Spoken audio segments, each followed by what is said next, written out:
Kila siku duniani kote mamilioni ya tani za taka huzalishwa. Taka hizi sio tu tatizo, bali pia ni tishio lililojificha chini kwa chini. Kwa upande mmoja, kuzizika taka hizi kunachafua udongo na maji ya chini ya ardhi. Kwa upande mwingine, kuzichoma kwa njia za kiasili husababisha uchafuzi wa hewa. Na mbaya zaidi, taka za kitabibu na za viwandani zikikosa kusimamiwa ipasavyo husababisha magonjwa makubwa zaidi kama saratani. Aidha, utunzaji wake huwafanya wananchi na serikali kubeba gharama kubwa. Changamoto hii ya kimataifa imekuwa ikijadiliwa kwa miongo kadhaa, lakini hadi muda mfupi uliopita hakukuwa na jibu kwa swali hili: jinsi ya kuharibu taka bila kuhamishia tatizo hilo sehemu nyingine. Hapo ndipo mwanga mdogo unadhihirika katika giza. Teknolojia ya plasma. Plasma, hali ya 4 ya mada, huundwa katika joto la juu sana. Katika joto hilo, vifungo vya molekuli huvunjika. Taka hazibaki tena kama taka. Muundo wake wa kikemikali hubomoka.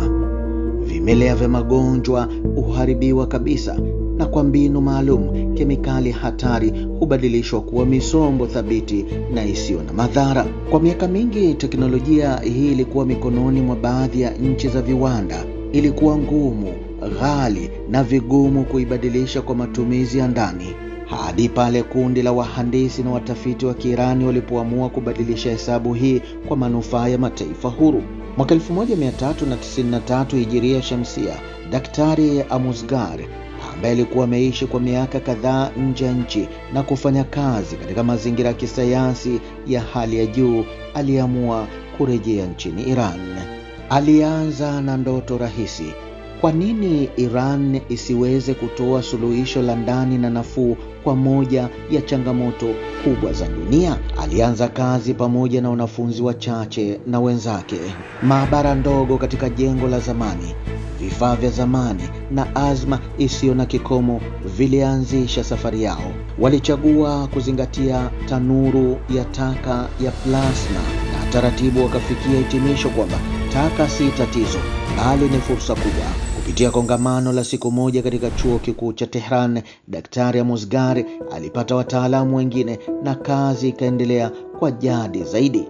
Ilipita miaka kadhaa ya majaribio, uharibifu na kubuni upya. Kutengeneza mfumo wa kuchoma taka kwa plasma haikuwa changamoto rahisi. Joto la maelfu ya nyuzi, vifaa maalumu, muundo wa kihandisi wa usahihi na udhibiti wa hali ya juu. Hawakuepuka kushindwa mara nyingi, na kila kosa liliwachelewesha kwa miezi kadhaa, lakini walisonga mbele. Katika reaktori za plasma hufikia takriban nyuzi joto 5,000 hadi 10,000, na kudumisha udhibiti wa upinde huu na kuzuia mtetemo wake ni jambo gumu sana, likihitaji chanzo cha umeme chenye nguvu na thabiti pamoja na udhibiti sahihi wa mkondo. Kwa upande mwingine, hakuna nyenzo inaweza kustahimili kikamilifu joto hilo. Hivyo elektroni, kuta na nozeli huchaka haraka. Daktari Amuzgar na timu yake walihitimisha kwamba walipaswa kutumia vifaa vya kauri maalum au metali zenye kiwango cha juu cha kuyeyuka kama wolfram au molybdeni, na haya yote yaliongeza gharama za mradi. Hatimaye mwaka 1402 Hijiria Shamsia, ndoto iligeuka kuwa kweli.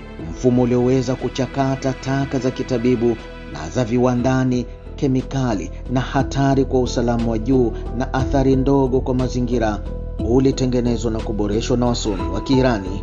Kwanza, taka huchakatwa na kutenganishwa, kisha huingizwa kwenye chumba cha gesi ya plasma, ambapo joto la juu sana hupunguza kwa kiasi kikubwa ujazo wake. Sehemu kubwa hubadilishwa kuwa gesi ya usanisi na bidhaa thabiti zisizo na madhara.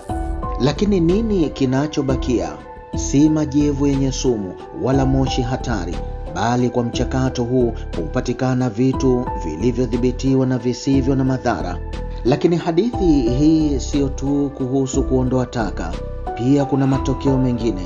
Gesi ya usanisi hutumika kuzalisha nishati, na mabaki ya vitu vigumu hubadilishwa kuwa malighafi kwa ajili ya viwanda mbalimbali.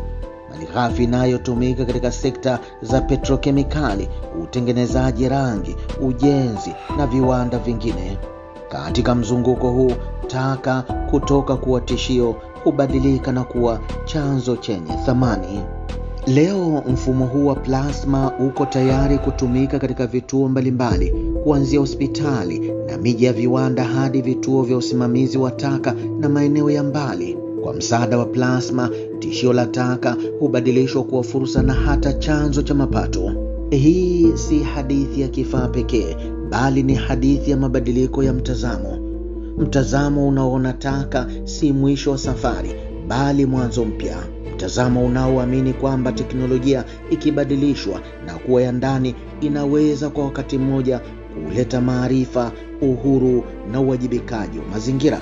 Leo plasma si teknolojia ya kisasa pekee, bali ni ishara kwamba ndani ya vikwazo inawezekana kutengeneza suluhisho zilizo na hadhi ya kimataifa. Wakati sayansi inapowekwa kuhudumia dunia na binadamu, mustakabali hauwi tena ndoto, bali mustakabali hujengwa, na mustakabali huu umeanzia hapa.